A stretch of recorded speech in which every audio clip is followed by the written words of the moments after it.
तर नमस्कार मित्रांनो. आता आपण three phase delta balance system मधील नेक्स्ट पॉइंट बघणार आहे की पॉवर कॅल्क्युलेशन. आपण पॉवर कशी कॅल्क्युलेट करतो? तर पॉवर कॅल्क्युलेट करताना आपण P is equals to √3 into V into I into cos phi हा आपला नेहमीचा फॉर्म्युला आहे. हा आपण स्टार मध्ये सुद्धा यूज केलेला. Again same formula will be use for delta connection loads also. पॉवरचा फॉर्म्युला काय? Power is equals to 3 into V phase into I phase into cos phi. आता हे दोन्ही फॉर्म्युले सेमच आहेत. कसे? तर स्टार मध्ये काय असतं? VL is equals to √3 into V phase. ठीक आहे. आणि IL असतो तो आय फेज असतो. तर हा आता स्टार साठी बघूयात फक्त. ठीक आहे. हे दोन फॉर्म्युले ओनली फॉर स्टार आपण एकदा चेक करूयात. तर हा जर फॉर्म्युला तुम्ही लक्षात ठेवला किंवा हा जर फॉर्म्युला लक्षात ठेवला तर दुसरा फॉर्म्युला कसा ऑप्टेन होतो ते आपण बघूयात. तर आता बघा, पॉवर आता स्टार मध्ये 3 फेज असतात ना, मग एका फेजची पॉवर काय लिही? V phase I phase cos five per phase. एका फेज साठी काय आलं? V I cos phi. तर हे सगळं फेज मध्ये आलं कारण की आपण फेजचं बघतोय. तर 3 फेज असतात म्हणून त्याला गुणिले 3 केलं. मग ही पॉवर आली आपली 3 फेजची. हा, तर आता हा वरचा फॉर्म्युला कसा आला आपण बघूयात. आता व्ही फेज आहे ना, इथं आय फेज आहे आणि स्टार मध्ये तर एवढं माहिती आहे IL is equals to I phase, म्हणून या आय फेजला इथं रिप्लेस केलं IL ने. कॉस फाय तर cos phi as it is आहे. आता व्ही फेज आणि VL हे कसं आलं?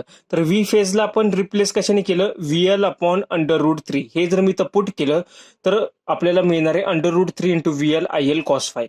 अगेन आता डेल्टामध्ये अगेन काय आहे आपल्याला? की आपल्याला हा फॉर्म्युला माहिती आहे. एका फेजची power V phase I phase cos phi आणि 3 फेज आहे टोटल, त्यामुळे इंटू 3 केलं. आता अगेन हा फॉर्म्युला इथं इथं कसा बरं प्रूव्ह होते डेल्टामध्ये? तर VL is equals to V phase, त्यामुळे इथं व्ही फेजला इथं मी VL ने लिहिलं. बरोबर. हा कॉस फायचा cos phi as it is लिहिला. आता इथं IL is equals to √3 into I phase. इकडे आपल्याकडे आय फेज आहे, मग I phase is equals to what? IL upon √3. ती व्हॅल्यू मी इथं पुट केली. मग IL अपॉन √3 आणि इथं 3 न हे झाल्यानंतर same √3 VL IL cos phi. म्हणजे जे इथं व्ही साठी आपण केलं ते डेल्टामध्ये फक्त आय साठी करतो आपण. त्यामुळे हे दोन्ही पॉवरचे इक्वेशन सेम राहतात for both the diagram, both the connections. √3 V I cos phi. तर त्यामुळे तुम्ही कोणताही फॉर्म्युला लक्षात ठेवा. फक्त हे लक्षात ठेवा की √3 घेतल्यानंतर इथं लाईन व्होल्टेज लाईन करंट घ्यायचा आणि 3 घेतलं तर इथं फेज व्होल्टेज आणि फेज करंट घ्यायचं. मोस्टली तुम्हाला सांगतो एक्सपिरियन्सनुसार हा फॉर्म्युला जास्त करून यूज केला जातो आपल्याला. स्टार असलेला आपल्याला most of the time star connection विचारतात, त्यामुळे हाच फॉर्म्युला वापरायचा. बरोबर. तर हे झाली आपली समरी. आपण या आधीच्या लेक्चरमध्ये आपण काय काय पाहिलेलं की त्यामध्ये आपण हे पाहिलेलं की डेल्टामध्ये लोड कसा कनेक्ट करतात, तिथला करंट कसा, लाईनचा करंट, फेजचा करंट तो कसा लूपमध्ये फिरतो, त्याची फेजर डायग्राम सुद्धा आपण पाहिली. आणि फेजचा करंट काय करतो? लीड करतो लाईनच्या करंटला बाय 30 डिग्री अँगल. बरोबर. ना आता आपण डेल्टाचे क्वेश्चन्स चालू करूयात. एवढीच यामध्ये थेरी. आणि मेन म्हणजे हा जो डिफरन्स आहे हा तुमच्या लक्षात असायलाच पाहिजे. स्टार आणि डेल्टाचा हे 4 फॉर्म्युला, हे 4 फॉर्म्युले तुमच्या लक्षात असायलाच हवे. तर आता आपण खालच्या पहिला प्रश्न बघूयात.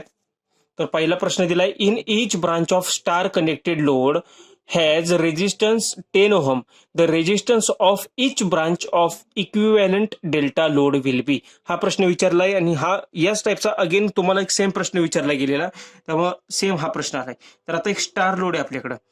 ठीक आहे. तर स्टार लोडचा इच रेजिस्टन्स आहे 10 ओहमचा. आता मी हे असं, हा एक मी स्टार कनेक्टेड लोड ड्रॉ केला. ही माझी आर फेज पहिली, ही माझी दुसरी second Y phase, and again it is a third B phase. हा रेजिस्टन्स आहे 10 ओहम, हा 10 ओहम, हा 10 ओहम. ओके. नाव आता आपल्याला हे इक्विव्हॅलंट डेल्टामध्ये कनेक्ट करायचंय. तर आर, वाय आणि बी हे 3 फेज मी इथं ड्रॉ केले. नाव आता मी डेल्टा कनेक्शन ड्रॉ करतो. हा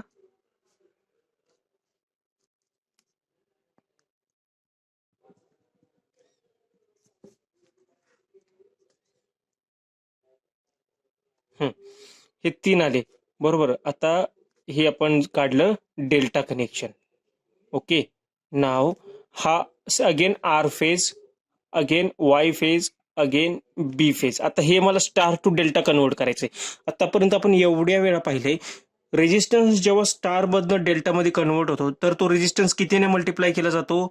सेम रेजिस्टन्स असेल तर तर तो 3 टाइम्स रेजिस्टन्स होतो, बरोबर. किंवा तुम्ही आपल्या नेहमीच्या फॉर्म्युलेने सुद्धा यूज करून बघू शकता. हे कसं करणार, 10 प्लस 10, बरोबर, प्लस 10 इंटू 10 डिवायडेड बाय 10, म्हणजे कसं आलं, 10 plus 10 plus 10 into 10 divided by 10, म्हणजे हे कसं 10 प्लस 10 या दोघांचं multiplication divided by this resistance. म्हणजेच काय होते की 3 टाइम्स रेजिस्टन्स वाढतो डेल्टामध्ये. ठीक आहे, मग R delta is equals to 3 into R star. पण हे कधी जेव्हा सर्व सेम असतात त्यावेळीचा फॉर्म्युला आहे हा. आणि अगेन मी तुम्हाला हे सुद्धा सांगितलेलं, जसं R is equals to 3 into R star आहे, तसा सेम पॉवर इन डेल्टा हे सुद्धा खूप वेळा विचारलंय, पॉवर इन स्टार. ठीक आहे, डेल्टामध्ये पॉवर कन्झम्पशन हे स्टार पेक्षा किती पटीने असतं, 3 पटीने, म्हणून आपण स्टार मध्ये वापरतो. पॉवर आपलं कमी खेचतं. स्टार मध्ये जर आपण वापरलं कनेक्शन जर आपण स्टार कनेक्टेड लोड मध्ये ठेवलं तर ते डेल्टा कनेक्टेड पेक्षा कमी पॉवर खेचतं. पण तू डेल्टा मध्ये लावलं तर स्टार मध्ये जेवढं खेचतंय त्याच्यापेक्षा 3 टाइम्स जास्त पॉवर कन्झम्पशन करणार. त्यामुळं जास्त लाईट यूज केली जाते. म्हणजे आपण जर एक एक्झाम्पल पाहिलं तर घरातली जर लाइटिंग आपण स्टार मध्ये लावली तर आपल्याला लाईट बिल कमी येणार, पण तेच जर आपण डेल्टा मध्ये लावली तर 3 पट लाईट येणार आपल्याला. हे असं तुम्ही लक्षात ठेवा. पॉवर कन्झम्पशन 3 टाइम्स वाढणार. का? कारण की तो रेजिस्टन्स आपला 3 टाइम्स वाढतोय डेल्टामध्ये. तर आता स्टार मध्ये रेजिस्टन्स होता 10 10 10, तर इकडे किती आला, 30 30, again 30 ohms. Therefore answer is option number A is a right answer, 30 ohms.